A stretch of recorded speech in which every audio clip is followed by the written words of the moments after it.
Bonjour tout le monde, le Kinder Surprise est probablement la friandise la plus recherchée par les enfants au supermarché. Bien que je ne pense pas qu'un adulte le refuserait. Alors, fabriquons un Kinder. En fait, c'est juste un œuf de chocolat. Ou plutôt deux sortes de chocolat. Du chocolat blanc et du chocolat au lait. Et à l'intérieur se trouve une capsule jaune qui, une fois ouverte, révèle un jouet. C'est peut-être juste peu moi, mais dans mon enfance, ces jouets étaient beaucoup plus intéressants. Ces 6 derniers mois, j'ai réfléchi en détail à la façon dont je pourrais fabriquer un Kinder Surprise géant pour qu'il soit parfait, comme sorti d'usine. Et j'ai finalement trouvé une solution. Préparons-nous à l'avance et nous commencerons. Vous êtes-vous déjà demandé comment le chocolat est fabriqué? Il existe des plantations entières où sont cultivés les fruits du cacao.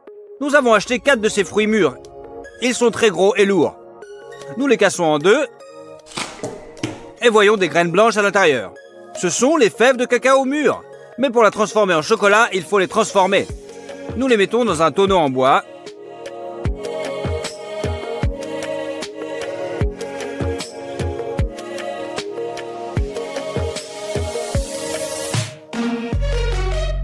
Et le recouvrons d'un film plastique. Les haricots vont rester dans ce tonneau pendant 7 jours et fermenter. Eh bien, il est temps de les faire sortir. Parfait! Les fèves de cacao ont fermenté comme il se doit et elles sentent bon le vinaigre. Maintenant, nous prenons un séchoir comme celui-ci et nous mettons tous nos haricots dessus.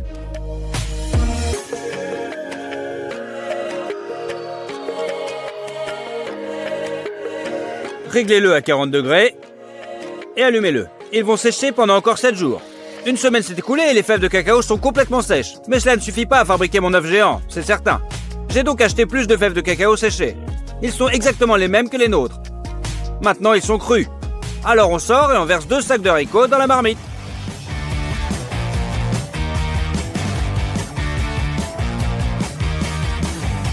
Nous devons aussi couper du bois.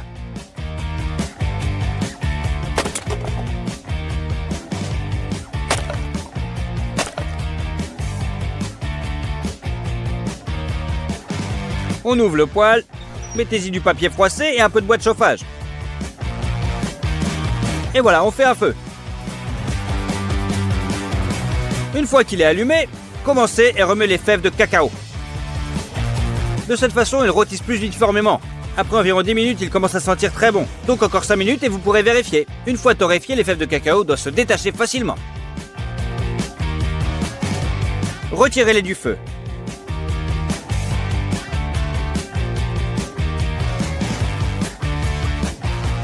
L'étape de la torréfaction est terminée. Maintenant, prenez un autre bol. Retirez la coque de chaque fève de cacao. Cassez l'amande. Et mettez-la dans le deuxième bol. On a ce morceau de cacao. Il s'agit probablement de la principale matière première pour la fabrication du chocolat au lait. Nous avons également acheté une boîte comme celle-ci. On l'ouvre. Et à l'intérieur, on voit beaucoup de beurre de cacao. Il a l'apparence et le toucher de lessive. Pour le faire fondre facilement, on les coupe avec un couteau. C'est un processus très collant.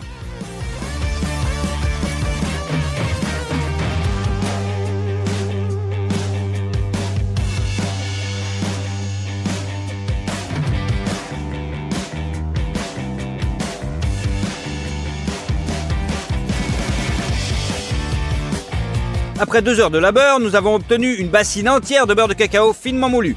Pour faire du chocolat correctement, vous avez besoin d'une machine comme ça. Il s'agit essentiellement d'un moulin électrique avec des meules en pierre comme celle-ci.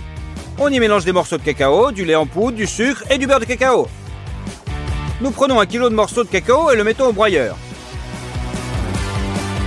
Une tasse pleine de lait en poudre. Un verre de sucre. Et on allume. Tous les ingrédients sont mélangés, puis progressivement réduits en une poudre plus fine. On ajoute le beurre de cacao. À partir de la friction, il va progressivement se réchauffer et la masse va devenir plus liquide. Maintenant, il faut juste du temps. Les grains seront de plus en plus petits. Pendant ce temps, allumez une autre machine. Elle va chauffer le chocolat pour le garder liquide. Remplissez d'eau jusqu'à la marque maximale. Réglez-le sur 2 et mettez-le en marche. 2 heures se sont écoulées, le chocolat est devenu encore plus liquide. Pour lui donner le goût auquel nous sommes habitués, nous allons ajouter de l'extrait de vanille. De même, une poudre appelée l'excitine de soja, est utilisée dans le chocolat manufacturé. Vous devez ajouter, et vous inquiétez pas, c'est pas mauvais. Le chocolat est resté dans le mélangeur pendant 3 heures. Éteignez-le et versez-le dans les récipients Gastronorm.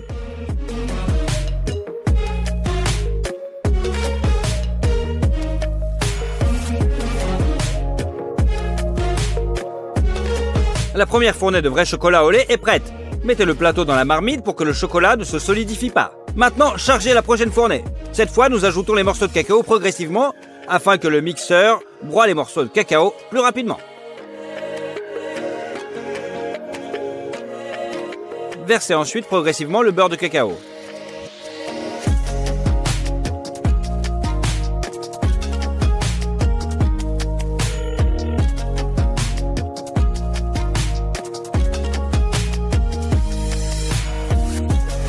Lorsque le mélange est liquide, versez progressivement le sucre.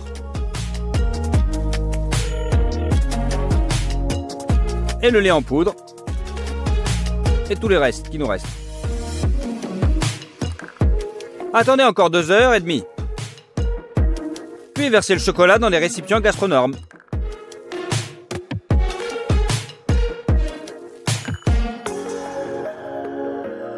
Et à partir de la 3e fois, ajoutez plus de lait en poudre et remet pendant 4 heures. Le résultat est un chocolat au lait brillant parfait. Nous le versons aussi. Il nous a fallu 2 jours pour remplir ce bol à ras-bord.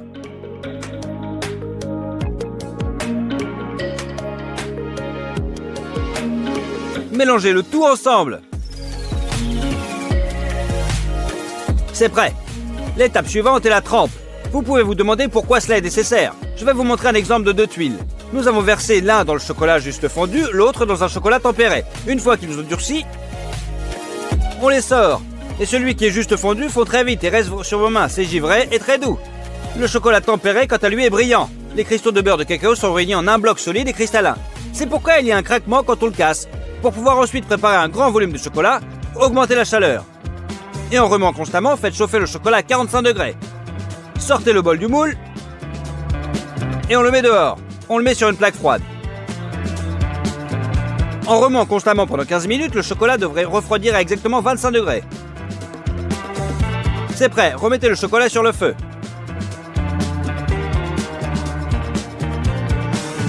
Et faites-le chauffer à 31 degrés. C'est la fin du trempage. Nous allons verser le chocolat dans ces grandes moitiés d'œufs. J'ai commandé ces moules il y a 1 an et demi en Amérique et ils viennent d'arriver. Ces moules coûtent 20 000 grivines, soit 850 $. Donc on ouvre l'alcool. On le verse dans le moule. Et on le frotte dans une serviette. De cette façon, il sera parfaitement propre et le chocolat brillera. C'est fait. Mettons ensuite les moules au congélateur pendant 1 heure. Ils doivent refroidir complètement. Maintenant que les moules sont glacés, prenez le chocolat. Versez-le dans le moule. Et répartissez-le autour. Le chocolat se fige instantanément. Remplissez le plus uniformément possible afin qu'il y ait partout la même épaisseur.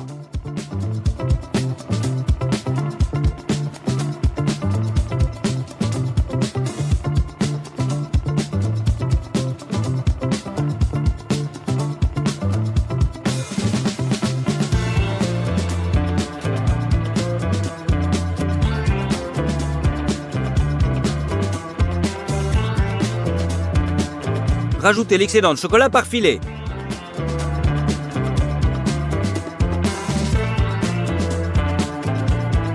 Remettez-le dans le congélateur.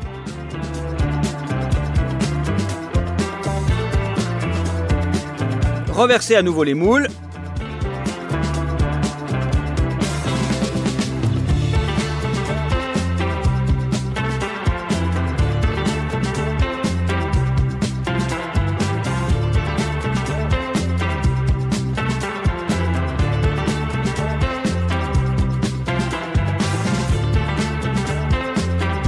Et une 3e couche. Les moules sont déjà très lourds et vous ne pouvez pas les tordre dans vos mains. On verse donc le chocolat le long des parois et on l'étale avec une spatule. De cette façon, nous avons fini tout le chocolat au lait. Mais il y a aussi du chocolat blanc dans le Kinder. Alors c'est parti, nous avons besoin de beurre de cacao, de lait en poudre, de sucre et de lécithine de soja. Et bien sûr, on mélange. Nous prenons une tasse à mesurer complète de beurre de cacao. Mettez le mélange en marche et commencez à verser très progressivement.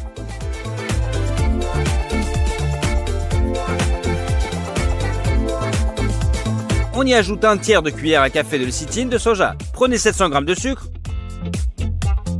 et versez-le progressivement.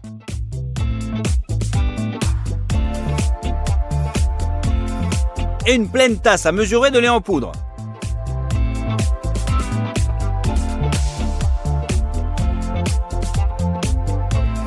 Maintenant, il faut juste du temps.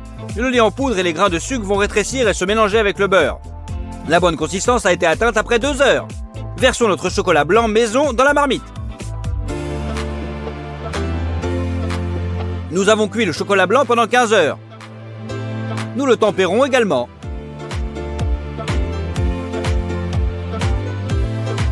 Et nous le versons dans les moules de la même manière.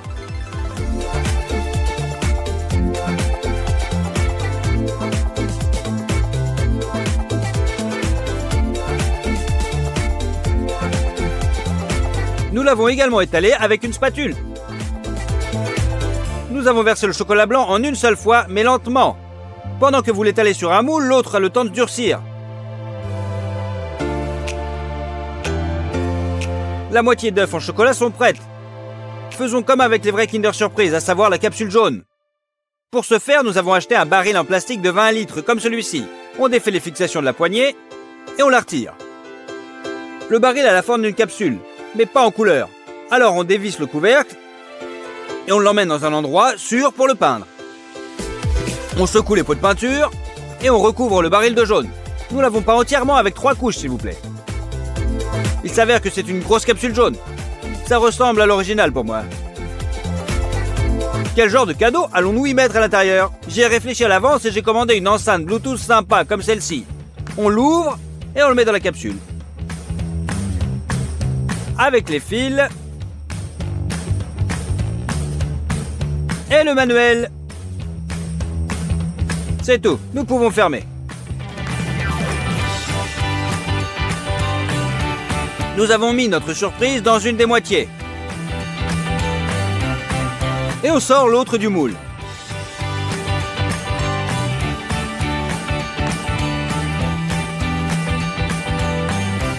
Parfait! Au début, nous avons simplement fait fondre le bord du chocolat avec un brûleur et avons essayé de placer l'autre moitié de l'œuf par-dessus. Mais il ne s'emboîtait pas et il y avait de très grands écarts. Donc on enlève aussi l'autre moitié.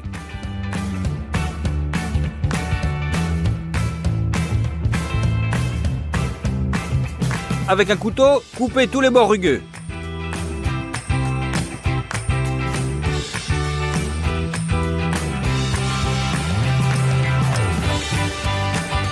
Et remettez le tout en place.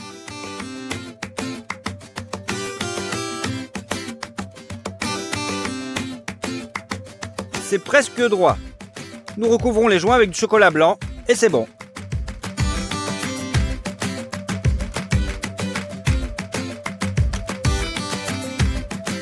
Mais que serait un Kinder sans son emballage coloré? Pour le fabriquer, nous reprenons à nouveau notre moule et le recouvrons d'une feuille d'aluminium, en collant chaque couche de ruban adhésif double face. Ensuite, il vous faut de la peinture acrylique, des rouleaux à peinture, des pinceaux et des crayons. Vous devez d'abord créer un fond rouge et blanc.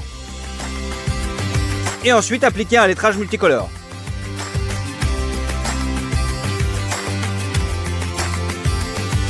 Je pense que ça s'est très bien passé. Donc on a mis le bas de l'œuf sur le sol. Mettez délicatement notre gros bébé dans son emballage.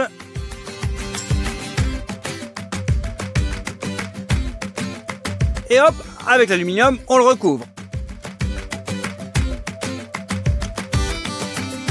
Sur le dessus, mettez l'autre moitié de l'emballage. Reliez les plans et fixez-les avec une agrafeuse. Utilisez des ciseaux.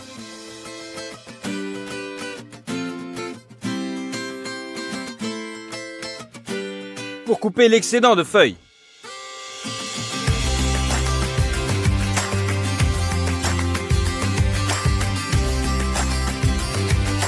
Et pliez soigneusement le bord.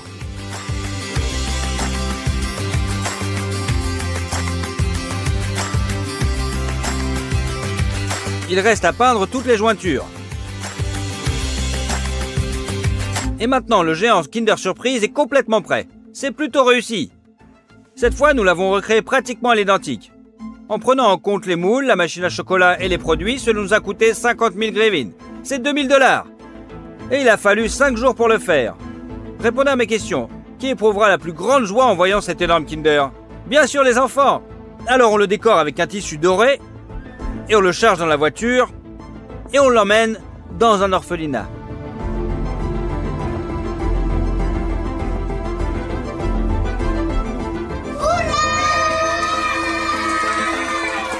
Les enfants étaient ravis et ont déchiré directement l'emballage du Kinder Surprise. Bonjour à tous, aujourd'hui nous allons faire une shawarma d'une longueur irréaliste. C'est censé prendre 4 jours à faire. Premier jour, on commence par faire mariner un poulet entier.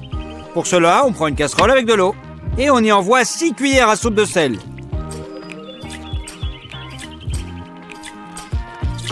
Et la même chose de sucre.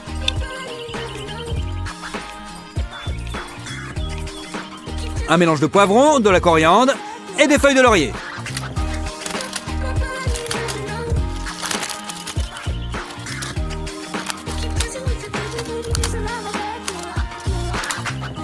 Puis mettez la casserole sur la cuisinière et laissez mijoter pendant 15 minutes. Laissez cette saumure refroidir à l'extérieur et immergez le poulet de façon à ce que la marinade le recouvre complètement. Mettez-le au réfrigérateur pendant 3 jours. Il faut que cette saumure pénètre complètement le poulet. Le deuxième type de viande est une côte d'agneau comme celle-ci. Faites des incisions entre chaque côte.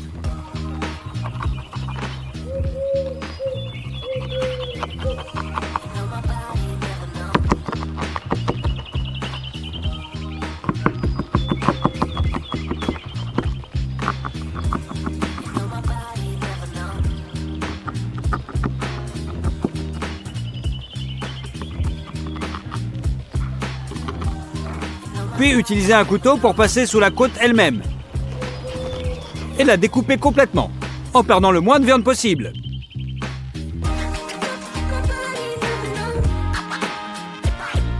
Répétez l'opération avec toutes les côtes restantes.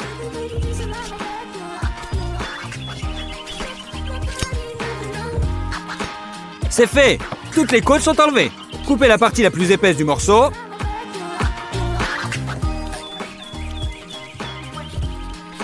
Et retournez-la, de manière à ce que tout le morceau de viande ait la même épaisseur.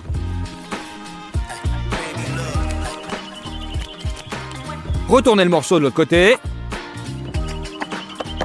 Coupez les os restants de la colonne vertébrale. Et enlevez l'excès de graisse. Pour la marinade, nous avons récupéré au marché un kit d'épices pour l'agneau. Versez-le dans un bol. Ouvrez également l'adjika.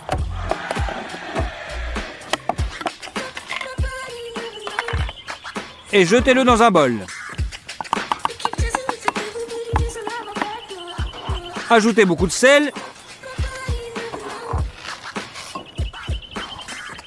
Et versez l'huile. Remuez le tout.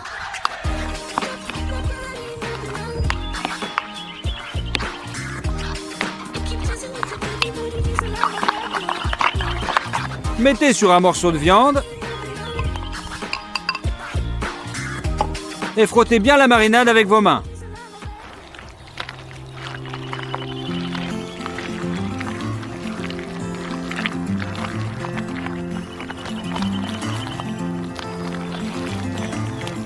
Roulez le tout aussi serré que possible.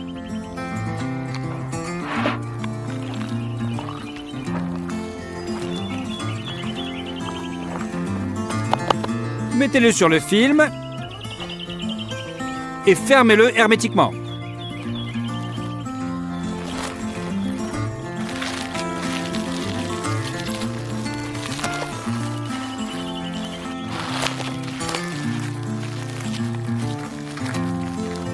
Et mettez-le au réfrigérateur pendant 3 jours. Jour numéro 2. Nous avons décidé de faire l'une de mes recettes préférées, mais qui prend beaucoup de temps, la sauce narshaba. C'est une sauce à base de grenade. Pour les éplucher rapidement, on coupe le couvercle de la grenade. On peut voir les membranes blanches entre les graines de grenade. C'est là que les coupes doivent être faites.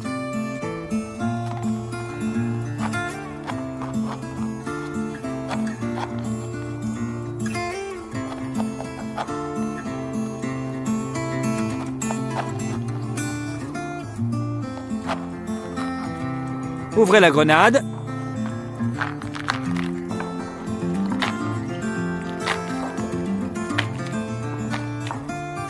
Et faites simplement tomber les grains juteux avec une cuillère à soupe.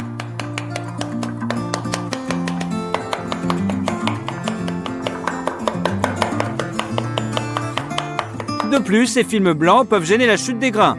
Enlevez-les aussi.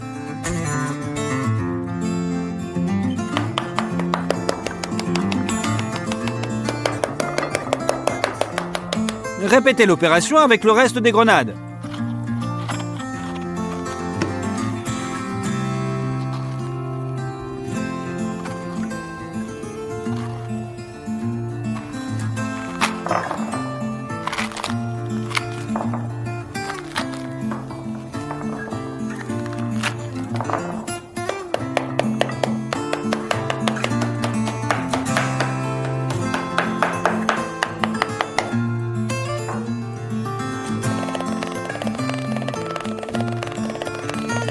Beaucoup de noyaux juteux sont sortis.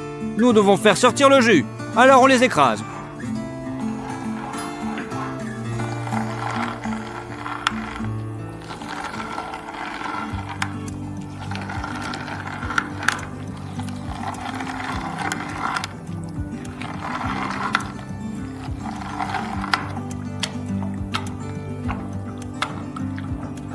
Voilà, c'est prêt. Maintenant, mettez une passoire sur une casserole et filtrez tout le jus.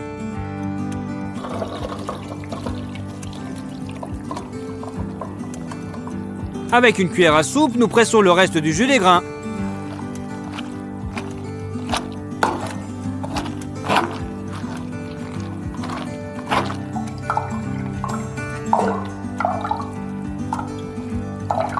C'est prêt. Nous avons le plus pur jus de grenade naturel. On le met sur la cuisinière et on attend qu'il bout.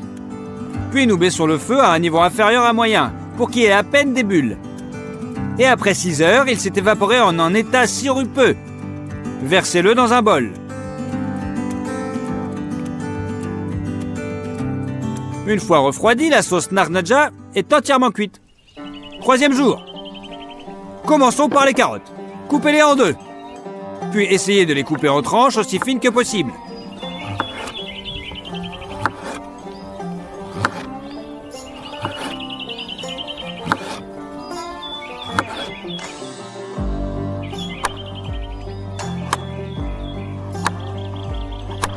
Et râpez-les en fines tranches.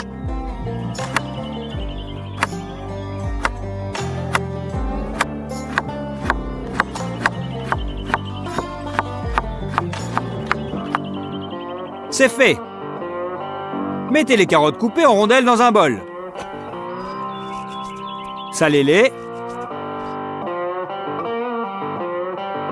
Et pétrissez-les avec votre main pour faire du jus de carotte.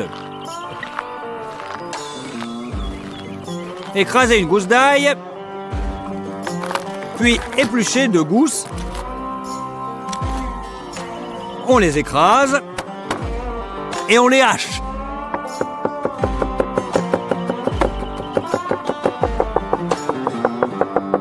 Et le tout dans un bol. Puis 2 pincées de sucre.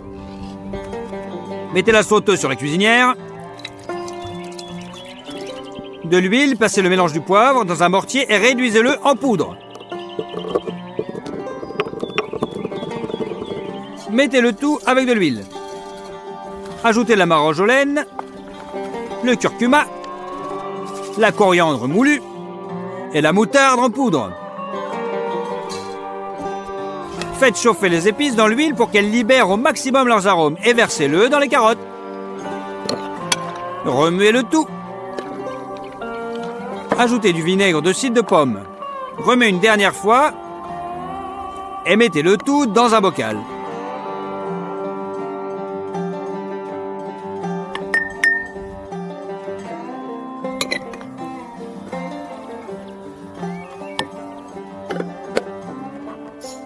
Laissez mariner pendant 24 heures au réfrigérateur.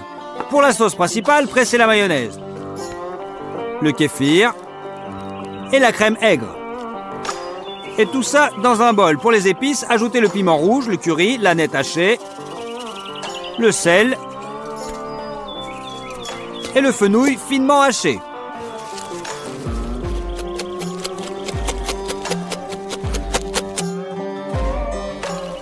Écrasez l'ail et hachez-le. Ajoutez à la sauce et bien mélanger, bien sûr. La sauce est prête. Prenez le chou, coupez-le en deux et hachez-le finement.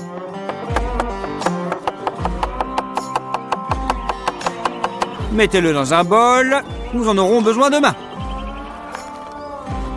Et la dernière chose qu'on a le temps de faire aujourd'hui, c'est du pain pita. Versez la farine dans un bol, ajoutez un petit peu de sel, versez un peu d'huile et de l'eau bouillante. Pétrissez la pâte avec une cuillère d'abord, puis avec vos mains.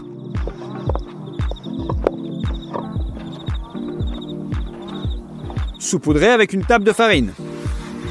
Déchirez une partie de la pâte et la roulez en une fine couche. C'est fait. Coupez la pâte en morceaux. Pour que la pita ait une odeur de fumée, on la fait cuire sur un feu.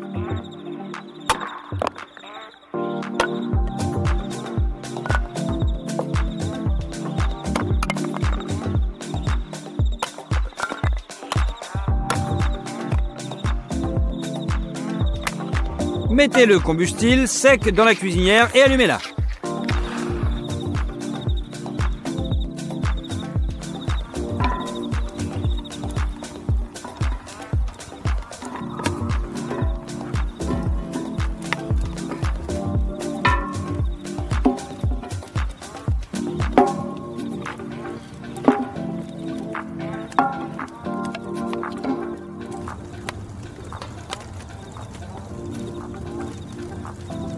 Placez une grande casserole sur la cuisinière et mettez la pâte dessus.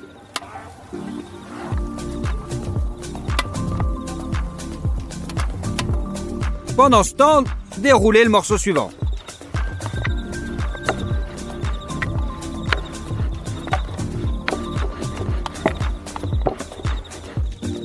Des bulles commencent à apparaître sur la pita, alors retournez-la.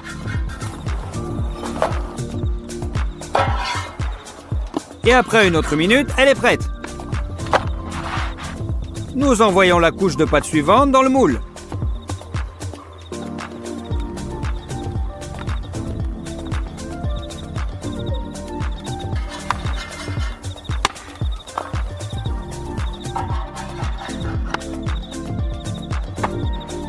Ensuite, nous l'enveloppons dans du film alimentaire pour que la pita reste souple.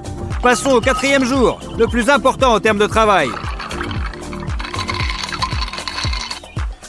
Le poulet est déjà entièrement mariné et nous allons le fumer dans un fumoir. On rajoute un petit peu de charbon et on l'étale bien. Ensuite, nous prenons des copeaux de bois d'un arbre fruitier et nous les posons sur le charbon de bois.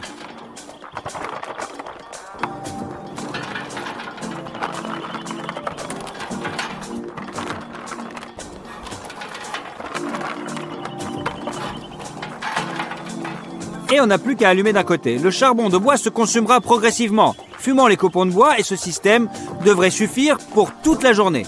Épongez le poulet avec du papier absorbant afin qu'il ne reste pas d'humidité dessus. Fermez le compartiment à charbon de bois et mettez le poulet dans le 2e compartiment.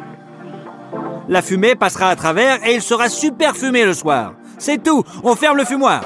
Dans notre shawarma, il y aura aussi des pommes de terre. Retirez la peau.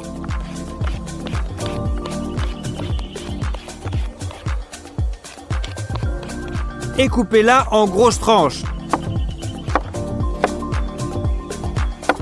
Puis en barres comme des frites. Eh ouais.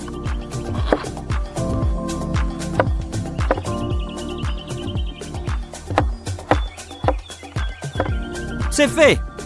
Allumez un bon feu dans le poêle. Versez beaucoup d'huile dans une poêle et faites frire les pommes de terre.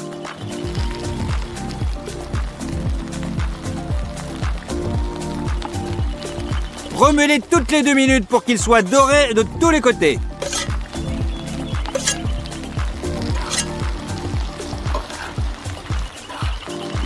Quand c'est prêt, mettez les pommes de terre sur un plateau.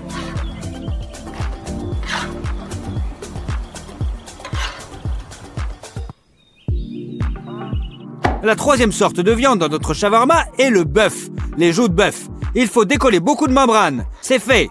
Attention.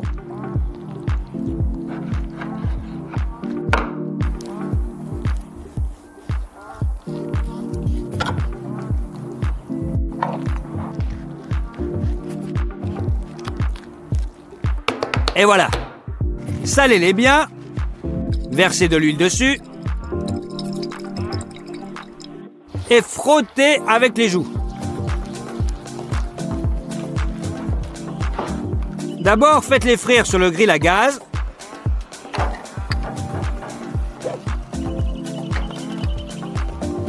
Pendant environ 2 minutes, puis retournez-les. Nous devons leur donner une bonne croûte. Ensuite, mettez la casserole sur la cuisinière et mettez la viande dedans. Versez le vin rouge sur le dessus. Mettez une branche de thym et de romarin. Ajoutez de l'eau. Et couvrez avec un vrai couvercle. Laissez-le mijoter pendant environ 4 heures. Et voilà, elles seront prêtes. Mettez un bol d'allumage dans le brasero. Remplissez le de charbon.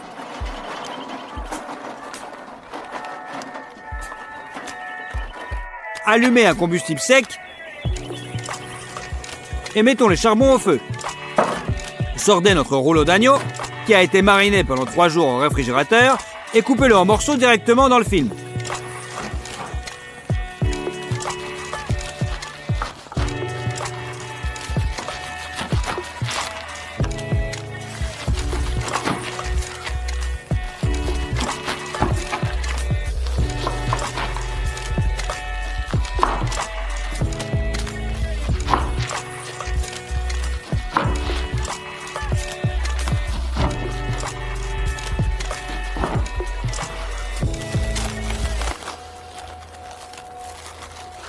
Mettez-les sur des brochettes de manière à ce qu'ils ne tournent pas.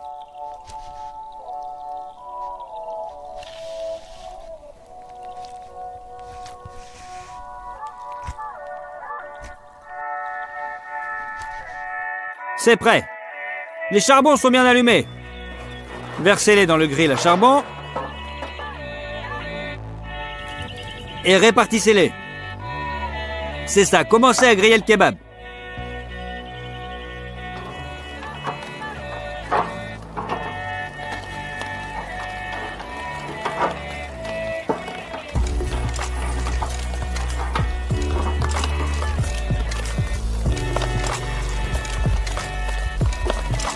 Cinq minutes et on retourne les brochettes.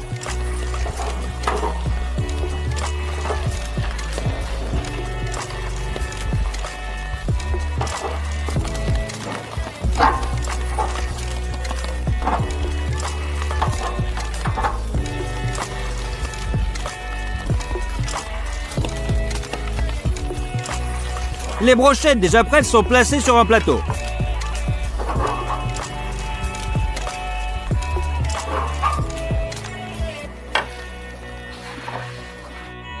Mais bien sûr, sous forme de shawarma, une telle viande ne va pas. On le retire de la brochette.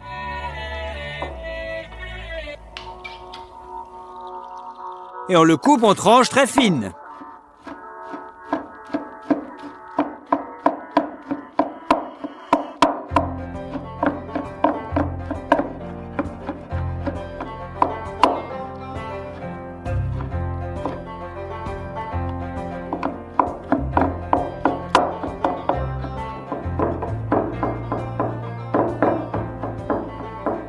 Les tranches râpées sont placées sur un plateau.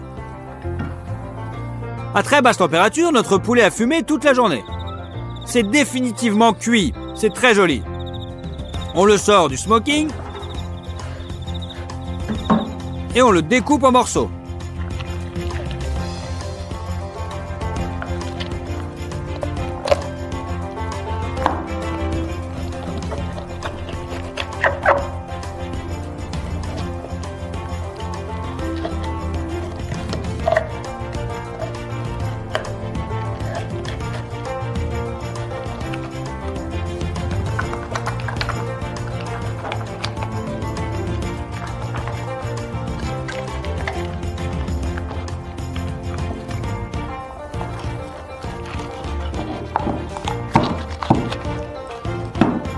Et on coupe encore en petits morceaux.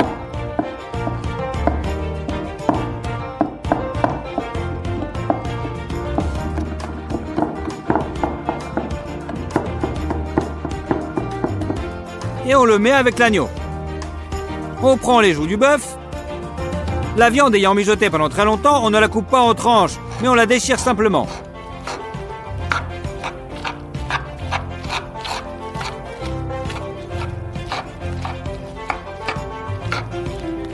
Et on la met sur le plateau avec le troisième type de viande. Parmi les légumes, il y a aussi les tomates et les concombres. On les découpe en tranches.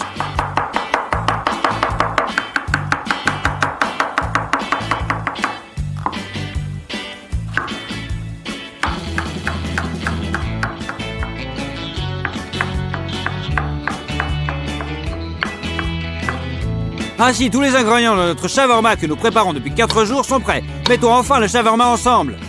Étalez la sauce de base sur le pain pita. Disposez les fibres de bœuf. Et les patates. Les tomates pour la jutosité.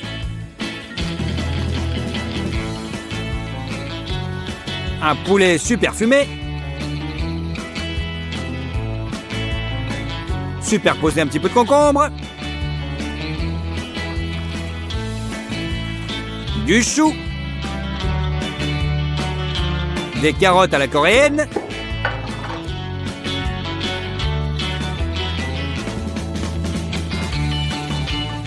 Et des morceaux d'agneau. Versez notre divine sauce nar sharbat sur le tout.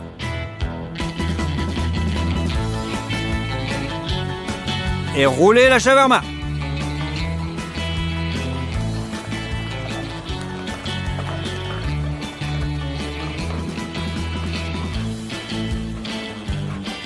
Il ne reste plus qu'à la faire griller. Notre shawarma que nous avons fait cuire pendant 5 jours est prête. Allez, on va l'ouvrir.